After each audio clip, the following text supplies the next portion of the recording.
నమస్తే, welcome to Andhraprabha. నేను Raghunandan. So America అధ్యక్షుడు డొనాల్డ్ ట్రంప్ రోజుకో కొత్త నిర్ణయం తీసుకొని మనల్ని ఆశ్చర్యపరుస్తూ ఉన్నారు. ముఖ్యంగా భారత్ని టార్గెట్ చేస్తున్నారు అని మనం అనుకున్నాం. ఏదేమైనా ఆయన మేక్ అమెరికా గ్రేట్ అగైన్ అనే అంశంలో భాగంగా రకరకాల టారిఫ్లు, రకరకాల నిర్ణయాలతోటి ముందుకెళ్తున్నారు. ఈరోజు ఇజ్రాయెల్ గాజా వార్ని, హమాస్ వార్ని ఆపే ప్రయత్నంలో సక్సెస్ అయిన పరిస్థితి. అండ్ వెనెజువేలా మీద విరుచుకుపడ్డారు. అక్కడ డ్రగ్స్ బాగా పెట్టరేగిపోతోంది అంటూ ఒక కారణాన్ని చూపెడుతూ ఆయన వెనెజువేలా మీద దాడి చేస్తున్నారు. సరే, అంతర్లీనంగా ఇతర కారణాలు ఉండొచ్చు. ఇదొక ఎత్తైతే మన భారత్ మీద 50% టారిఫ్లు వేశారు, 25+25. ఇప్పుడు విదేశీ చిత్రాల మీద 100% సుంకాలు వేశారు. అండ్ H1B వీసాల విషయంలో పాత వాళ్లకు వర్తించవనే మాట అన్నారు. సో ఇట్లాంటివన్నీ కూడా మనం మాట్లాడదాం. ఏమిటి ఇవన్నీ కూడా? అంటే ఎవరిని ఇరుకున పెట్టడానికి, లేదా ఎవరి మెప్పు పొందడానికా, లేకపోతే అమెరికాను ఏం చేద్దాం అనే ఉద్దేశం? మళ్ళీ మేక్ అమెరికా గ్రేట్ అగైన్లో సక్సెస్ఫుల్గా వెళ్తున్నారా? ఇవన్నీ మాట్లాడదాం. మనతో పాటు కందాడే పార్థసారథి గారు ఉన్నారు. వారిని అడిగి అన్ని విశేషాలు తెలుసుకుందాం. పార్థసారథి గారు నమస్తే అండి. నమస్కారం. Welcome to Andhraprabha. సో ఏమిటి సార్ అంటే, డొనాల్డ్ ట్రంప్ మన మీద పడ్డాడు, 50% వేశాడు, మనము రివర్సు గట్టిగా ఇచ్చాము అని చెప్పి మాట్లాడడం. అండ్ H1Bలో కూడా ఇప్పుడు కొంత సడలింపు, ఏది పాత వాళ్లకు లేదు అనేది. ఇప్పుడు మళ్ళీ నిన్న మనకు వచ్చిన అప్డేట్ 100% టారిఫ్ విదేశీ సినిమాలకు. ఈ విదేశీ సినిమాలంటే హాలీవుడ్ని నాశనం చేశారు అందరు వచ్చేసి అని మాట్లాడారు ఆయన. సో ఏంటి అంటే, ఈ నిర్ణయాలను ఒక్కసారిగా మనం ఒకసారి ఒక అనాలిసిస్గా తీసుకుంటే ఓవరాల్గా ఎట్లా ఉంది సిచ్యువేషన్? ఇప్పుడు ట్రంప్ అజెండా, ఆయన అధ్యక్షుడు అయిన తర్వాత ఆయన ప్రధానంగా 2 అంశాల మీద గట్టిగా ఫోకస్ పెట్టాడు. ఒకటి ఇమిగ్రేషన్ పాలసీ. చట్టబద్ధంగా వచ్చిన వాళ్ళకే నా దేశంలో అవకాశం ఉంటుంది, మిగతా వాళ్ళు ఎవరికి ఉండదు. ఇలా ఇల్లీగల్గా వచ్చే వాళ్ళని ఆయన ఊత పదం, అక్కడ ఈరోజు అమెరికాలో ఇల్లీగల్ ఏలియన్స్ అనే పదంతో వాళ్ళు ఈరోజు గట్టిగా మాట్లాడడం జరుగుతుంది. ఇల్లీగల్ ఏలియన్స్ని నేను రానివ్వను. రెండవ అంశం, ఈ ఎవరైతే చట్ట విరుద్ధంగా వస్తున్నారో వాళ్ళు ఈ డ్రగ్స్ వ్యాపారంలో రకరకాల ఇల్లీగల్ యాక్టివిటీస్ చేస్తూ అమెరికాని నాశనం చేస్తున్నారు అనేది ఆయన రెండవ ఆరోపణకు అనుగుణంగా ఆయన ఈ డ్రగ్ మాఫియాలు ఏవైతే ఉన్నాయో, మాఫియా ఎంతో కాలంగా ఉన్న మాఫియాలని వాళ్ళని ఒక్కొక్కరిని పట్టుకొని వేరే దేశానికి డిపోర్ట్ చేసేస్తున్నాడు. అప్పుడు చైన్ లేసి పంపించాడు, నికారు గోవాకి, ఈ దేశాలకి పంపించాడు అన్నది చర్చనీయాంశంగా మారింది. సో ఈ అంశం మీద ట్రంప్ చాలా గట్టిగా నిర్ణయాలు తీసుకుంటున్నాడు. అందులో భాగంగానే H1B మీద ఎంతో కాలంగా ఉన్న విమర్శల నేపథ్యంలో H1Bని ఆయన టైట్ చేయాలన్న నిర్ణయం తీసుకున్నాడు. దానివల్ల అమెరికాలో ఉన్న కంపెనీలకు ఇబ్బంది ఏర్పడుతుందేమో అన్న విషయాన్ని గ్రహించి వెంటనే ఇప్పటి వరకు ఏదైతే జరిగిందో దాన్ని మేము ముట్టుకోము, భవిష్యత్తులో కొత్తగా ఎవరైతే H1B వీసాలు ఇస్తారో వాళ్ళ వరకే మేము ఈ నిబంధనల్ని, ఆ నిబంధనలు గతంలో ఉన్నాయి, ఈసారి మేము గట్టిగా అమలు చేస్తాం. గట్టిగా అమలు చేసే క్రమంలో ఆయన $1,00,000 ఫీజుని పెట్టి, అప్పుడు ఆ ఫీజు కంపెనీ కట్టాలి ఇండివిజువల్ తరపున.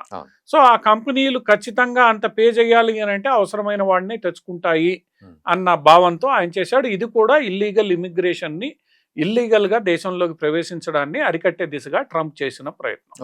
సరే, దీన్ని భారతదేశం, ఎందుకంటే దాంట్లో 74% ఆ H1B వీసాలని వాడుకుంటున్నది భారతీయులు కాబట్టి భారతదేశాన్ని టార్గెట్ చేశారు అని రకరకాలుగా మాట్లాడినా, ఈరోజు ఆ మాటలు మాట్లాడిన వాళ్ళందరూ కూడా కొంతమేర ట్రంప్ చేసిన దాన్ని అంగీకరించే పరిస్థితి. ఇల్లీగల్గా వెళ్లకుండా చట్టబద్ధంగా అమెరికాకి వెళ్ళి అక్కడ ప్రయత్నాలు చేసుకోవచ్చు. తాత్కాలికంగా భారతీయ విద్యార్థులు గత 5-6 ఏళ్ల క్రితం వెళ్ళి ఈరోజు చదువు పూర్తి చేసుకుని ఉద్యోగాన్ని కోసం వెతుక్కుంటున్న విద్యార్థులు ఎవరైతే ఉన్నారో వాళ్ళకి కొంతమేర ఇది వాళ్ళని అప్సెట్ చేసే అవకాశం ఉంటుంది. కాబట్టి వాళ్ళు ఈరోజు వేరే దేశాల వైపు, ఎందుకంటే అమెరికాలో మంచి విశ్వవిద్యాలయాల్లో చదివిన విద్యార్థులకి అమెరికాతో పాటు చాలా దేశాల్లో ఈరోజు ఉపాధి అవకాశాలు దొరుకుతాయి. కాబట్టి వాళ్ళు కొంతమేర తాము ఎక్కడ ఉద్యోగం వెతుక్కోవాలి అన్నది చూసుకోవాల్సిన పరిస్థితి తప్ప, H1B విషయం ఆయన బ్రాడర్ ఏదైతే ఇల్లీగల్ ఇమిగ్రేషన్ కబ్ చేయాలో దాంట్లో చేశారు.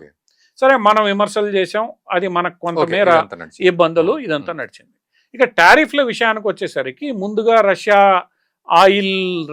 యుక్రెయిన్ యుద్ధాన్ని నేను చిటికలో ఆపేస్తానన్న వ్యక్తి అది కావడం లేదన్న ఉక్రోషంతోనో ఆగ్రహంతోనో, దీనికి ప్రధానంగా భారత్, ఆయన చైనా కన్నా కూడా భారత్ మీద ఆయన కోపం, ఎందుకంటే భారత్ నా మిత్ర దేశం, నా వైపు ఉంటుంది అన్న నమ్మకం సాధారణంగా ఉన్నప్పుడు భారత్ మాట వినడం లేదన్న ఉక్రోషంతో ఆయన టారిఫ్లు వేశాడు. పదే భారత్ని ఆయన ఈ విషయంలో నిందించాడు, అవును. ప్రస్తావించాడు. చివరికి భారత్ నా మిత్రుడు కానీ భారత్ చేస్తున్న పని నాకు నచ్చట్లేదు అని కొంత అటు ఇటుగా మాట్లాడి బ్యాలెన్స్ చేసే ప్రయత్నం చేశాడు. ఏదేమైనప్పటికీ ఆ విషయంలో భారత్ వెనక్కి తగ్గలేదు. ఆ విషయం ట్రంప్కి కూడా అర్థమైంది. చివరికి యూరోపియన్ దేశాలను కూడా ఆయన హెచ్చరించాడు. మీరు ఈ ఆయిల్ ఇంపోర్ట్ చేసుకుంటూ వేరే దేశాలని తీసుకోమని చెప్పడం అనేది చివరికి నిన్నగాక ఒక 2-3 రోజుల క్రితం ఆయన స్టేట్మెంట్ ఇస్తూ ఈరోజు యూరోపియన్ దేశాలు చైనా భారత్లు కలిసి ఈ యుద్ధాన్ని ఫండ్ చేస్తున్నాయి అన్నాడు మొత్తానికి. సో ఈ విషయంలో కొంత బ్యాలెన్స్ చేసుకునే పరిస్థితి ట్రంప్ కూడా ఏర్పడింది. కాకపోతే ఈ టారిఫ్ల అంశం ట్రంప్ మొదలు పెట్టినప్పుడు, ఎందుకంటే మొట్టమొదట్లో ఆయన అన్ని దేశాల మీద టారిఫ్ వేశాడు. అందరూ వచ్చి నాతో ఒప్పందం చేసుకోండి అన్నాడు. అమెరికాలో ఉత్పత్తి పెంచాలి, అమెరికాకి పెట్టుబడులు రావాలి, అమెరికన్లకు ఉద్యోగాలు రావాలి అన్న ఉద్దేశంతో ఆయన అన్ని దేశాల మీద టారిఫ్ వేశాడు. చాలా దేశాలు వెళ్ళి ఒప్పందాలు చేసుకున్నాయి, అన్నీ చేసుకున్నాయి. ఆ క్రమంలో భాగంగా భారత్తో కూడా నువ్వు వచ్చి ఒప్పందం చేసుకోమన్నాడు. సరే, భారత్కి కొన్ని ఇబ్బందికరమైన అంశాలు ఉన్నాయి కాబట్టి ఇంతవరకు ఆ ఒప్పందం జరగలేదు. సో ఇలా అమెరికాలో ఉద్యోగ అవకాశాలు పెంచాలి, పెట్టుబడులు పెంచాలన్న నేపథ్యంలో ట్రంప్ ఈ టారిఫ్ల్ని విధించడం ప్రారంభమైన తర్వాత ముందుగా ఆయన ఫార్మాస్యూటికల్స్కి కొంత మినహాయింపు ఇచ్చాడు ఆ టారిఫ్ల్ని మొట్టమొదటిసారి వేసినప్పుడు. ఎందుకంటే ఒక్కసారిగా అమెరికాలో మందుల ధరలు పెరుగుతాయేమో అన్న భయంతో ఈరోజు దాన్ని లెక్క చేయకుండా ఈ ఫార్మాస్యూటికల్ ఉత్పత్తులు ఏవైతే అమెరికా బయట నుంచి భారతదేశాన్ని అమెరికాకి వెళ్తున్నాయో ఉత్పత్తి అయ్యి వాటి మీద 100% టారిఫ్ వేశాడు. దానివల్ల కూడా భారత్, ఎందుకంటే ఒక రకంగా Bharat pharmacy capital of world, భారత్లో ఈ కెమికల్ మాలిక్యూల్స్కి సంబంధించి, జనరిక్ మెడిసిన్ సంబంధించి ఇవన్నీ కూడా భారత్లోనే ఉత్పత్తి అవుతాయి కాబట్టి భారత్కి అది కొంతమేర ఒక ఇబ్బందికరమైన పరిణామం. అది భారత్నే టార్గెట్ చేసి పెట్టింది కాదు. అతను అమెరికాలో ఉత్పత్తి పెంచుకోవాలి, ఉత్పత్తి కేంద్రాలని పెంచాలి, మ్యానుఫ్యాక్చరింగ్ పెరగాలి, ఉద్యోగాలు పెరగాలి అన్న దాంట్లో చేసింది. అదే కోవలో ఆయన చలనచిత్ర పరిశ్రమ మీద కూడా ఈరోజు 100% 100% టారిఫ్లు వేశాడు. ఈరోజు హాలీవుడ్ అక్కడ ఉన్న స్థానిక పరిస్థితుల కారణంగా హాలీవుడ్ లో 1 సంవత్సర కాలం పాటు షూటింగ్ లాగిపోయాయి ఒక 2 ఏళ్ల క్రితం. హాలీవుడ్ లో నిర్మాణం చాలా కాస్ట్లీ అయిపోతోంది అన్న ఆరోపణలు ఉన్నాయి. హాలీవుడ్ లో ఈరోజు సినిమాల నిర్మాణం పూర్తిగా తగ్గిపోయింది. వీటితో పాటు ఏవైతే ఓటీటీలు వచ్చాయో ఆ ఓటీటీలు కూడా ఇప్పుడు నెట్ఫ్లిక్స్ లాంటి ఓటీటీలు కూడా ఈ ఇంగ్లీష్ సినిమాల యొక్క మార్కెట్ ని పూర్తిగా తినేసాయి. అంతకుముందు ప్రపంచవ్యాప్తంగా వెళ్ళారు, ఈరోజు ఓటీటీలో చూసుకుంటున్నారు. సో ఈ రకరకాల కారణాల చేత హాలీవుడ్ పరిశ్రమ దెబ్బతింది. హాలీవుడ్ పరిశ్రమ ఒకానొక సందర్భంలో అమెరికాకి అతిపెద్ద ఆదాయ వనరుగా కూడా ఉండేది. ఎందుకంటే అమెరికా ఇంగ్లీష్ సినిమాలు ఏవైతే హాలీవుడ్ సినిమాలు ఉన్నాయో ప్రపంచవ్యాప్తంగా డబ్బులు సంపాదించి పెట్టేవి ప్రొడ్యూసర్స్కి. పెద్ద పెద్ద స్టూడియోలు, వాల్ట్ డిస్నీ కావచ్చు, ఇటువంటి పెద్ద పెద్ద స్టూడియోస్ కోట్లాది రూపాయలు ఆర్జించేవి. ఈరోజు అవన్నీ కూడా ఇబ్బందుల్లో ఉన్నాయి. సో ఈరోజు దాన్ని సరి చేసుకోవాల్సిన పరిస్థితి ట్రంప్కు ఉంది. ఆయన సరి చేసుకుంటున్నాడు. ఈరోజు భారతదేశంలోనే బెంగళూరు కన్నడ వాళ్ళు నువ్వు బయట ప్రొడ్యూస్ చేసి కన్నడలో రిలీజ్ చేస్తే మేము ఇంత ట్యాక్స్ వేస్తామని బెదిరిస్తున్నారు. అందువల్ల ఈరోజు ట్రంప్ చేసిన దాని మీద మనం ఏడవడం కన్నా కూడా మనం ఏం చేస్తున్నాం, ఆయన ఏం చేస్తున్నాం. ఆయన దేశంలో ఉన్న పరిశ్రమని కాపాడుకునే ప్రయత్నం చేస్తున్నాడు. మనము గతంలో అదే చేసాం, ఆయన ఈరోజు చేస్తున్నాడు. దాని మీద నీ సినిమాలో సత్తా ఉంటే కొనేవాడు కొంటాడు. బట్ మరి ఇప్పుడు మన సినిమాలు చాలా కూడా వెళ్తున్నాయి. దానివల్ల దానికి ఇబ్బంది ఉంటుంది. ఇప్పుడు మనం అటువంటి ప్రొటెక్షనిస్ట్ విధానాలు తెలుగులో కూడా కొన్ని, ఇప్పుడు ఈ రోజు తెలంగాణ ఆంధ్ర మధ్యలో కూడా ఆంధ్రాలో తీసిన సినిమాలకి మేము ఇక్కడ ట్యాక్స్ తగ్గించము అని ఆంధ్ర వాళ్ళు మా దగ్గర విశాఖపట్నంలో దిగండి మేము ట్యాక్స్ మినహా, ఇవన్నీ నడుస్తూ ఉన్నాయి. ఇది పరిశ్రమకి సంబంధించిన ఇబ్బందులు, అది పరిశ్రమ చూసుకుంటుంది. భారతదేశానికి కూడా కొంత ఇబ్బంది ఉంటుంది. అది భారతదేశ ప్రభుత్వం రేపు ట్రేడ్ అగ్రిమెంట్ చేసేటప్పుడు ఈ 2 ప్రభుత్వాలు కూర్చొని మాట్లాడుకొని నువ్వు తగ్గిస్తే నేను తగ్గిస్తానంటాడు ఆయన. నువ్వు నాకు బెనిఫిట్ ఇస్తే నేను నీకు బెనిఫిట్, ఇవన్నీ మాట్లాడుకోవడం జరుగుతుంది. వీటన్నిటి మధ్యలో ఇంకొక చర్య కూడా ట్రంప్ తీసుకున్నాడు. అమెరికాలో ఒక రాష్ట్రం గతంలో ప్రపంచంలో అత్యధిక ఫర్నిచర్ తయారీ యూనిట్లను కలిగిన రాష్ట్రంగా ఉండేది. అక్కడి నుంచి ఫర్నిచరు, మోడర్న్ ఫర్నిచర్ అంతా ప్రపంచ దేశాలకు వెళ్ళేది, నార్త్ కరోలినా.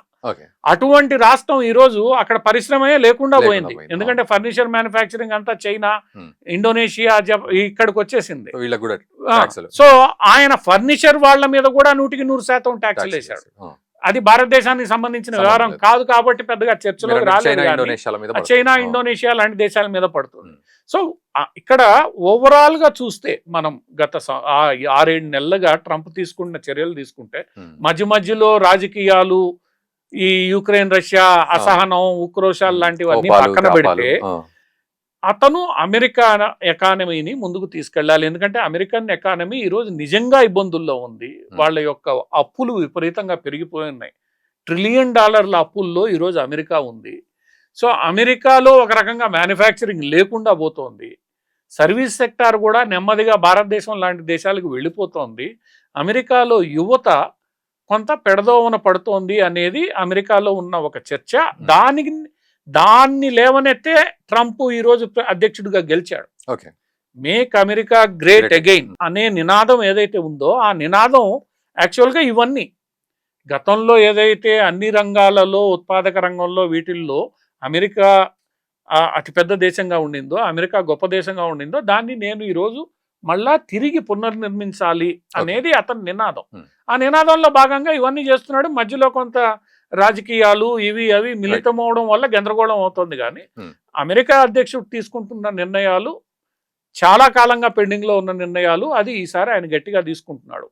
ఇప్పుడు ఆ దేశాన్ని కాపాడుకునే ప్రయత్నం చేస్తున్న వేళ మన వాళ్ళు చేయాల్సింది ఏంటి అంటే, మన వాళ్ళు దీన్ని ఒక అవకాశంగా మలుచుకొని మన యొక్క ఎక్స్పోర్ట్ బాస్కెట్ ఏదైతే ఉందో, ఎంతసేపు అమెరికాకి పంపించడం సులభం కాకుండా ఆఫ్రికా దేశాలకి, దక్షిణ అమెరికా దేశాలకి, లేదా తూర్పు ఆసియా దేశాలకి, భారతదేశంలోనే ఈరోజు విపరీతమైన మార్కెట్ ఉన్నప్పుడు భారతదేశంలోనే అమ్ముకోవడానికి వీటన్నిటికీ మీరు ప్రయత్నిస్తే అక్కడ లోటు ఏదైతే ఉంటుందో ఆ లోటు తగ్గడానికి వీలవుతుంది.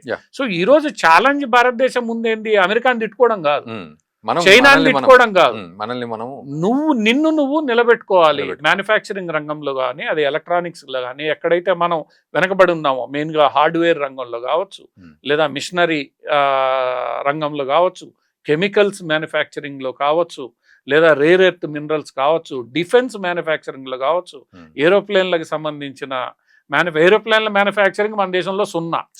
సో ఇటువంటివన్నీ ఈ రోజు మనం అందిపుచ్చుకొని మనం గట్టిగా నిలబడగలిగితే అది మనకి మంచి చేస్తుంది. ఈరోజు వాడు రానివ్వట్లేదు కాబట్టి నీకు తప్పనిసరి పరిస్థితుల్లో నువ్వు ఎదురు నిలబడి దానికి అనుగుణంగా పనిచేస్తే భారతదేశానికి కూడా మంచిది అన్న విషయాన్ని ఈరోజు అందరూ గ్రహించుకోవాలి. ట్రంప్ ఆయన దేశాన్ని ఆయన కాపాడుకునే ప్రయత్నం చేస్తున్నప్పుడు నువ్వు నీ దేశాన్ని కాపాడుకోవాలి, నిన్ను నువ్వు నిలబెట్టుకోవాలి. ఓకే, ఇక్కడ ఒక సింగిల్ లైన్ కంక్లూజన్ ఇవ్వండి సార్, కంక్లూడ్ చేద్దాం. సో ఇప్పుడు ఈ తీసుకుంటున్న చర్యల వల్ల నిజంగానే అమెరికా గ్రేట్ అయ్యే అవకాశం ఆ దారిలో ఉన్నట్టుగా అర్థం చేసుకోవచ్చా ఈ 6 నెలలు జరిగిన ఇవన్నీ చూసి? ఇంకా అంటే అతను నెమ్మదిగా ఒక వాతావరణాన్ని అక్కడ బిల్డప్ చేసే ప్రయత్నం చేస్తున్నాడు. నువ్వు నా మార్కెట్లోకి రావాలి అని అంటే నువ్వు ఇక్కడ ఫ్యాక్టరీ పెట్టి అమ్ముకో, అమ్ముకుంటే నీ మీద 0 ట్యాక్స్, నువ్వు ట్యాక్సే కట్టాల్సిన పనిలే. అమెరికన్ మ్యానుఫ్యాక్చర్ గూడ్స్ నువ్వు అక్కడ పెట్టి చేస్తే 0 ట్యాక్స్ అని ప్రకటిస్తున్నాడు. సో ఒక రకంగా ఎవరైతే అమెరికన్ మార్కెట్ మీదనే ఆధారపడిన కంపెనీలు ఏవైతే ఉన్నాయో కొంతమేర అక్కడ మ్యానుఫ్యాక్చరింగ్ చేయడానికి తయారు కావచ్చు, అతని వ్యూహం విజయవంతము కావచ్చు. ఇప్పుడు మనం ఎలా అయితే తాత్కాలికంగా ఇబ్బందులు ఎదుర్కొంటున్నామో అమెరికన్ ప్రజలు, అమెరికన్ ఇండస్ట్రీ కూడా తాత్కాలికంగా ఎదుర్కోవచ్చు. అందువల్ల it is a kind of win situation. నువ్వు గట్టిగా నిలబడి నువ్వు ఆయించినట్లు నీకు పరిశ్రమలు వచ్చి నువ్వు నీ వర్క్ ఫోర్స్ తయారు చేసుకుని ఆ పరిశ్రమలకి నువ్వు మంచి చేస్తే అమెరికా మళ్ళా ఒక ఇండస్ట్రీ లీడర్గా ఎదగడానికి ఉంటుంది. భారతదేశం అమెరికన్ మార్కెట్ లేదు కాబట్టి మిగతా దేశాలకు వెళ్ళగలిగితే వేరే దేశాల్లో కూడా మన ఉత్పత్తుల్ని అమ్ముకోవడానికి వీలవుతుంది. ఎంతసేపు అమెరికా, బ్రిటన్, యూరోప్ చూడకుండా మిగతా దేశాల వైపు కూడా మనం చూడాలి. So it is a win situation for all of them. అతను ఏదైతే ట్రంప్ చేస్తున్నాడో ఒక రకంగా మనకు కూడా అవకాశం, మన మీద శాంక్షన్లు వేసినప్పుడు మనం చాలా చేయగలిగాం, ఈరోజు మళ్ళీ చేసుకోవాలి. ఈరోజు శాంక్షన్లని పేరుతో కాకుండా పోటీ ఏదైతే జరుగుతోందో, నేను ఎదగాలని ఆయన ట్రై చేస్తున్నాడు, నేను ఒక 3వ అతిపెద్ద ఆర్థిక వ్యవస్థ కావాలని, నేను అతిపెద్ద ఆర్థిక వ్యవస్థ అలానే నేను నిలబడాలనే ప్రయత్నం. ఎందుకంటే ఈ దేశాలన్నీ ఈరోజు అమెరికాని ఛాలెంజ్ చేస్తున్నాయి. సో అతను నిలుపుకోవడానికి చేస్తున్న పోరాటం ఏదైతే ఉందో దాన్ని నువ్వు కూడా పోరాడాలి కదా. సో ఇది ఒక రకంగా ఏ దేశం ఆ దేశ ప్రయోజనాలకు అనుగుణంగా పనిచేయాలి, నిలబడాలి, అవసరమైతే ఇతర అవకాశాల వైపు చూడాల్సి ఉంటుంది. Right sir, thank you very much sir, thank you. So ఇది పరిస్థితి. మొత్తానికి అందరూ అమెరికాకు వెళ్ళి అక్కడ అన్ని ఎక్స్పోర్ట్ చేసుకుంటూ ఇక్కడి నుంచి, లేకపోతే అక్కడికి వెళ్ళి సెటిల్ అయిపోయి లాస్ట్కు అమెరికానే దివాళా తీస్తుందా అన్న డౌట్ ట్రంప్కు రావడం, మేక్ అమెరికా గ్రేట్ అగైన్ అని రంగంలోకి దిగడం. సో ఈ టైప్ ఆఫ్ మోడస్ ఆపరెండి నడుస్తోంది. సో అందులో భాగంగా ట్రంప్ చేయాల్సిన పనులన్నీ చేస్తున్నాడు. సో కొంత ఇబ్బంది కలుగుతోంది ఇతర దేశాలకు కూడా, but still make America great again అనుకుంటే ఎక్కడ కాంప్రమైజ్ అవ్వకుండా ఆయన ముందుకెళ్తున్నారు అనే విషయం మనకు అర్థమవుతోంది. సో దీని మీద మీరు ఏమంటారు, మీ ఒపీనియన్ ఎలా ఉందో ఒక్కసారి కామెంట్ చేయండి. సో ఇందులో భాగంగా ట్రంప్ ఏదైనా పిచ్చి పని చేసి పక్కదారి పట్టేస్తాడా, లేకపోతే నిజంగానే అమెరికాను గ్రేట్ చేసి ఎంత ఇబ్బంది పడ్డా మిగతా వాళ్ళు ఎలా అనుకుంటున్నారు ఏమిటి అనేది ఒక్కసారి కామెంట్ చేయండి. అండ్ ఈ వీడియోని మీ మిత్రులకు కూడా షేర్ చేయండి. Thank you very much.